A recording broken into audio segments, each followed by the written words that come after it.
Madam, ಚಿಕ್ಕನಾಗ್ನಲ್ಲಿ ನೋಡಿರೋ disappoint ಆಗುತ್ತೆ ಅಂತಂದ್ರೆ ಏನು ಉದ್ದೇಶ ಕೇಳಿ ಮೇಡಮ್? ಈಗ ಅದು ನಾವು ಆಶ್ರಯ ಯೋಜನೆಗೆ ಹೇಳಿದ್ದು. ಆಶ್ರಯ ಯೋಜನೆ ಅಡಿಯಲ್ಲಿ ಇಲ್ಲಿರುವ ಇ ಒ ಪಿ ಡಿ ಒಗಳಿಂದ ಅಷ್ಟು ನಾವು ಏನು ನಿರೀಕ್ಷೆ ಇಟ್ಟಿದ್ದೀವಿ ಆ ಮಟ್ಟಕ್ಕೆ ಪ್ರೋಗ್ರೆಸ್ ಆಗಿಲ್ಲ.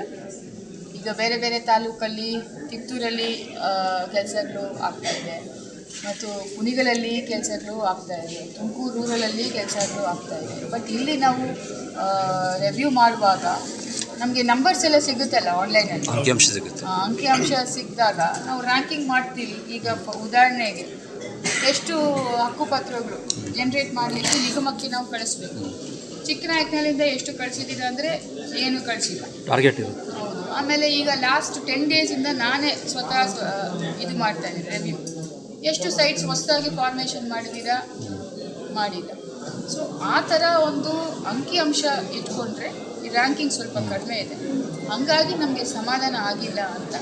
ಅದಕ್ಕೆ ಆ ಒಂದು ರೀಸನಿಂದನೇ ಇಲ್ಲಿಂದಲೇ ನಾವು ರಿವ್ಯೂ ಶುರು ಮಾಡೋಣ, ವಿಶೇಷವಾಗಿ ಆಶ್ರಯವೇ ಶುರು ಮಾಡೋಣ. ಆ ಥರ ನಾನು ಹೇಳಿಲ್ಲ.